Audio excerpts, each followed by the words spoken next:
வணக்கம். இன்னைக்கு நம்ம பார்க்க போறது மார்க்கெட் சர்வைலன்ஸ் சிஸ்டம், அதனுடைய கண்டினியூஷன். இந்த சர்வைலன்ஸ் அப்படின்னு சொன்னாலே என்னங்கிறத நம்ம போன ஸ்லைட்ல பார்த்தோம். இந்தியாவை பொறுத்த வரைக்கும் ஆஸ் பர் த லிஸ்ட் கிட்டத்தட்ட ஒரு 23 ஸ்டாக் எக்ஸ்சேஞ்சஸ் ரன் பண்ணிட்டு இருக்கிறாங்க. ஆனா எஃபெக்டிவா ரன் பண்றாங்க அப்படின்னு பார்த்தீங்கன்னா ஒரு 6 ஸ்டாக் எக்ஸ்சேஞ்சஸ் செஞ்சுக்கிட்டு இருக்கிறாங்க.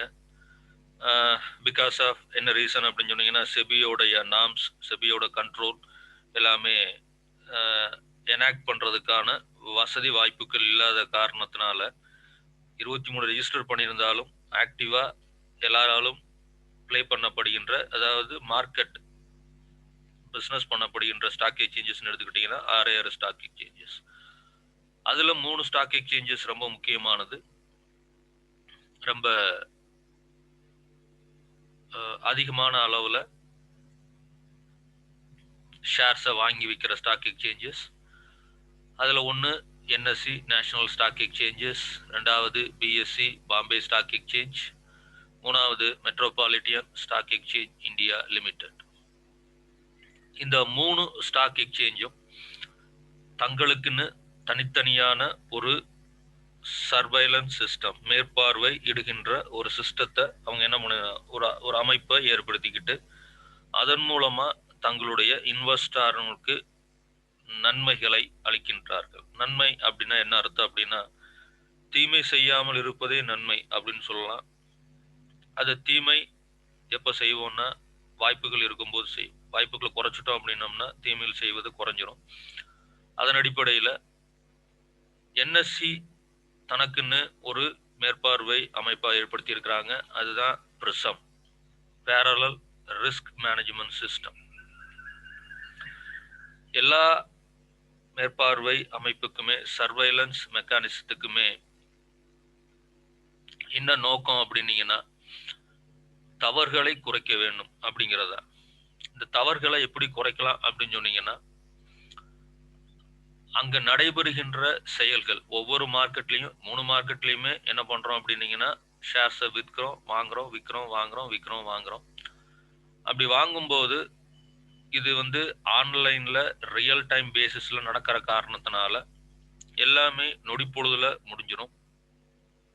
நம்ம ஏற்கனவே ஆர்டர் மேட்சிங் பார்த்துருக்குறோம், ஆர்டர் ஸ்கிரிப்ட்னு பார்த்துருக்குறோம், இப்படி நிறைய விஷயங்கள் பார்த்துருக்கோம். அப்போ எதன் மூலமா அதை நாம் நிர்வகிக்க முடியுமோ அது மூலமா நாம் என்ன பண்ணலாம்னா நிர்வகிக்கலாம், அல்லது அதை நாம் என்ன பண்ணலாம்னா கட்டுப்படுத்தலாம். அப்படி பண்ணோம் அப்படின்னு சொன்னீங்கன்னா இங்க தவறு நடவதற்கான வாய்ப்புகள் குறைவதற்கு நிறைய வாய்ப்புகள் இருக்குது. அதைத்தான் அவங்க பண்றாங்க.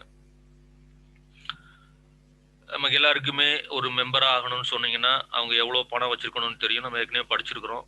என்ன படிச்சிருக்கிறோம், முந்தின ஸ்லைட்ஸ்ல நம்ம படிச்சிருக்கிறோம். இனிஷியல் மார்ஜின் அப்படின்னு படிச்சிருக்கிறோம், எக்ஸ்போஷர் லிமிட் அப்படின்னு நம்ம படிச்சிருக்கிறோம். இதன் அடிப்படையில் என்எஸ்சி என்ன பண்றாங்கன்னா, தங்களுடைய சர்வைலன்ஸ் மெக்கானிக் சிஸ்டத்தை எனாக்ட் பண்றாங்க.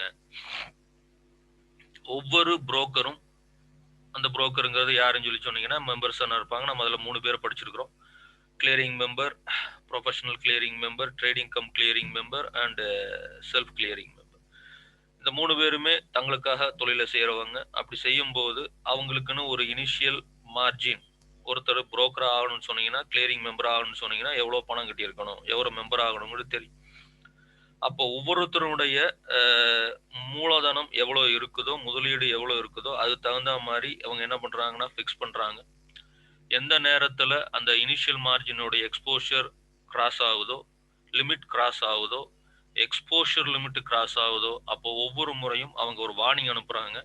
அந்த வார்னிங் அனுப்புறது மூலமா அந்த கிளியரிங் மெம்பர் அண்ட் மெம்பர்ஸ் என்ன பண்ணலாம்னா அவேர் ஆகி ஒரு விழிப்புணர்வு இவ்வளவுதான் இருக்குது அப்படின்னு சொல்லிட்டு தங்களுடைய செயல்பாடுகளை குறைத்துக் கொள்வதற்கோ, இல்ல மேலும் வேணும்னு சொன்னீங்கன்னா மறுபடியும் ஸ்டாக் எக்ஸ்சேஞ்சுக்கு ஒரு அப்ளிகேஷன் போட்டு இன்ஸ்டன்ஸா ஒரு அப்ளிகேஷன் போட்டு அந்த மூலமா தங்களுடைய எக்ஸ்போஷர் லிமிட்டை இல்ல இனிஷியல் மார்ஜின் லிமிட்டை அவங்க என்ன பண்ணிக்கலாம், இம்ப்ரூவைஸ் பண்ணிக்கலாம். எப்படி தவறுகள் நடக்கலாம், அது எப்படி தடுக்கிறாங்க அப்படின்னா, ஒரு 4-5 வழியில அவங்க என்ன பண்றாங்கன்னா என்எஸ்சியில இந்த பிரச்சனைகளை தடுக்கிறாங்க.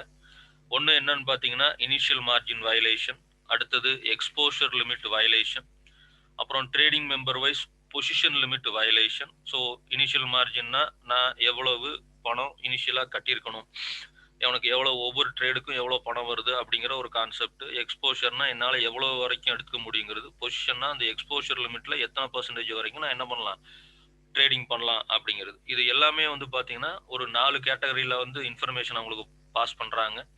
எப்படின்னா ஒரு 50% 60%, அதாவது நான் ₹100 நான் வந்து இனிஷியல் மார்ஜின்னா என் கையில் வந்து ₹70 வரைக்கும் நான் வந்து கம்ப்ளீட் பண்ணிட்டேன் அப்படின்னா ₹76 முடிக்கும் போது எனக்கு ஒரு மெசேஜ் வரும், நீங்க உங்களுடைய ₹100ல ₹70 யூஸ் பண்ணிட்டீங்க. அடுத்து ₹80 யூஸ் பண்ண ₹80 யூஸ் பண்ணிட்டீங்க, மீதம் அவ்வளவு ₹20 தான் இருக்குது. ₹90 யூஸ் பண்ணிட்டீங்க, அவ்வளவுதான் இருக்குது. ₹100 யூஸ் பண்ணிட்டீங்கன்னா அவ்வளவுதான், உங்களுடைய அக்கௌண்ட்ல பணம் காலி ஆயிடுச்சு, நீங்க என்ன பண்ண முடியாது, நீங்க ட்ரேட் பண்ண முடியாது அப்படிங்கிற ஒரு வார்னிங் மெசேஜ் போயிட்டே இருக்கும். அதுக்கப்புறமா அவங்களால என்ன பண்ண முடியாது, ட்ரேட் பண்ண முடியாது. அப்படி ட்ரேட் பண்ணணும்னு சொன்னீங்கன்னா நான் முதலே சொன்ன மாதிரி ஏதாவது மறுபடியும் ஒரு அப்ளிகேஷன் கொடுத்து அதன் மூலமா பணத்தை பண்ணிக்கலாம். அப்ளிகேஷன் கொடுக்க 3 நாள் இல்லை, இமீடியட்டா நீங்க என்ன பண்ணிக்கலாம், எக்ஸ்போஷரை ஜென்ரேட் பண்ணிக்கலாம், ப்ரொவைடட் அந்த டிரான்சாக்ஷன் சரியாக இருந்தால். அதுக்கப்புறமா வந்து பாத்தீங்கன்னா client position index based contract மூலமாகவும் மார்க்கெட் வைஸ் பொசிஷன் லிமிட் மூலமாகவும் violation arising out of the misutilisation of trading member, இவங்க மாத்தி ஒருத்தருக்கு ஒருத்தர் இன்டராக்ட் பண்ணிக்கிறது. அப்புறம் வயலேஷன் ஆஃப் எக்ஸைஸ்டு பொசிஷன். இதன் மூலமா அவங்க என்ன பண்றாங்க அப்படின்னீங்கன்னா இந்த பேரலல் ரிஸ்க் மேனேஜ்மெண்ட் சிஸ்டம் அப்படிங்கிற ஒரு மார்க்கெட் சர்வேலன்ஸ் மெக்கானிசத்தை என்எஸ்சி எக்ஸிக்யூட் பண்ணி அது மூலமா அவங்க என்ன பண்ணிட்டு இருக்கிறாங்க, தவறுகள் நடப்பதை குறைச்சிக்கிறாங்க. அடுத்ததா நம்ம பார்க்க போறது பாஸ் ஐ இன் பிஎஸ்சி, பாம்பே ஸ்டாக் எக்ஸ்சேஞ்ச். இந்தியாவில் மொத்த மதிப்பின் அடிப்படையில் மிகப்பெரிய எக்ஸ்சேஞ்ச் அப்படின்னு சொன்னீங்கன்னா பிஎஸ்சி. சென்செக்ஸ் அப்படிங்கிற ஒரு இண்டிசஸ் இங்க இருந்தா நமக்கு வருது. என்எஸ்சில நிப்டிங்கிற ஒரு இண்டிசஸ் நம்ம கேள்விப்பட்டிருப்போம். இதனுடைய வேல்யூ அதிகமா இருக்கிற காரணத்தினால இந்த ஸ்டாக் எக்ஸ்சேஞ்ச் இதுக்குன்னு செப்பரேட்டா ஒரு யூனிட்டையே ஆரம்பிச்சு அதுக்கு ஒரு ஜெனரல் மேனேஜர் போட்டிருக்கிறாங்க. அந்த ஜெனரல் மேனேஜர் தன்னுடைய ரிப்போர்ட்ஸை யாருக்கு மட்டும் சப்மிட் பண்ணா போதும்னா மேனேஜிங் டைரக்டருக்கு மட்டும் சப்போர்ட் பண்ணா போதும். அப்ப இதனுடைய தேவையை கருத்தில் கொண்டு இதனுடைய சைஸ் எவ்வளவு பிசினஸ் பண்றாங்கிறத பொறுத்து இந்த சிஸ்டத்தை அவங்க என்ன பண்ணியிருக்கிறாங்க, ஜெனரேட் பண்ணியிருக்கிறாங்க. நாம ஏற்கனவே இவங்க எதை ஃபாலோ பண்றாங்கன்னா சர்க்கியூட் ஃபில்டர், சர்க்கியூட் பிரேக்கர்ஸ்ங்கிற கான்செப்டை யூஸ் பண்றாங்க. நம்ம ஏற்கனவே போன முந்தைய ஸ்லைட்ஸ்லாம் நம்ம பார்த்துருப்போம், what is mean by circuit பிரேக்கர்ஸ்ன்னு சொல்லி. ஸோ ஒவ்வொரு நிறுவனத்திலும் ஒவ்வொருலையும் என்ன பண்றாங்கன்னா 10%, 15%, 20% அப்படின்னா என்ன அர்த்தம் அப்படின்னா ஒரு கம்பெனியினுடைய ஷேருடைய வேல்யூவை எவ்வளோ வரைக்கும் மேலே போகலாம், எவ்வளோ வரைக்கும் கீழே வரலாம் அப்படின்னு ஒரு ப்ரீ ஸ்பெசிஃபைடு டெஸ்க் பண்ணிடுறாங்க. இதை எதை பேஸ் பண்ணி பண்ணுவாங்கன்னா ஹிஸ்டாரிக்கல் டேட்டாவை பேஸ் பண்ணி பண்ணியிருப்பாங்க. ஒவ்வொரு நாளுமே அந்த குறிப்பிட்ட விலைக்கு மேலே போகும்போதோ குறிப்பிட்ட விலைக்கு கீழே வரும்போதோ அல்லது அந்த மொத்த ஸ்டாக் எக்ஸ்சேஞ்சிலையும் குறிப்பிட்ட வேல்யூக்கு மேலே போகும்போது கீழே வரும்போதோ அந்த ஸ்டாக் எக்ஸ்சேஞ்ச் அந்த ஆட்டோமேட்டிக்காக அந்த சாஃப்ட்வேர் என்ன ஆயிரும், ஸ்டாப் ஆகிடும். அதான் நம்ம என்ன சொல்றோம், சர்க்கியூட் பிரேக்கர்ஸ் நம்ம என்ன பண்றோம் சொல்றோம். அது ஒரு 15 நிமிஷத்துல இருந்து 1 மணி நேரம், அரை நாள், ஒரு நாள் வரைக்கும் அதை நம்ம ஃபில்டர் பண்ணிடுவோம். பாம்பே ஸ்டாக் எக்ஸ்சேஞ்சில் சர்க்கியூட் ஃபில்டர்ஸ் யூஸ் பண்றாங்க அப் டு 20% வரைக்கும். இது நம்ம ஏற்கனவே படிச்சிருக்கிறோம். 10% லெவல், 15% லெவல், 20% லெவல். 10% ஆனால் என்ன நடக்கும், 15% நடக்கும், 20% என்ன நடக்கும் அப்படிங்கிறத நம்ம ஏற்கனவே நம்ம என்ன பண்ணியிருக்கிறோம், நாம படிச்சிருக்கிறோம்.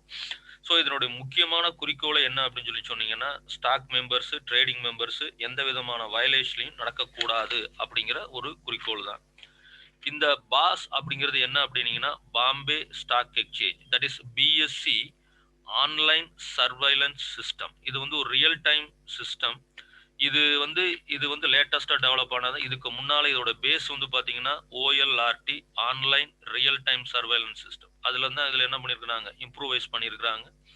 இதோட முக்கியமான குறிக்கோளே monitoring the trading and settlement activities of the member brokers.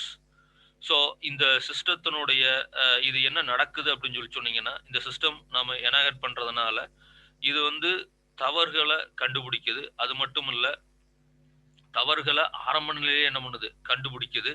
அது மட்டும் இல்ல, இதனுடைய செயல்பாடுகளை தொடர்ச்சியா பண்ணிட்டே இருக்கும்போது தவறுகள் குறைவதற்கு நிறைய வாய்ப்புகள் இருக்கு. மூணாவதா நம்ம பார்க்கறது ஃபோவியா அப்படிங்கிறது. ஸோ இது வந்து மெட்ரோபாலிட்டியன் ஸ்டாக் எக்ஸ்சேஞ்ச் லிமிடெட்ல யூஸ் பண்ணுகின்ற ஒரு சர்வேலன்ஸ் மெக்கானிசம். எப்படி பாஸோ எப்படி பிரிசமோ அதே மாதிரி இது வந்து purely online market monitoring and surveillance நடக்க நடக்க பாட்டே இருக்கிறது. இதை எக்ஸிக்யூட் பண்றதுக்கு அவங்களுக்கு இன்னும் ஒரு சப்போர்ட்டிங் மெக்கானிசம் யூஸ் பண்றாங்க.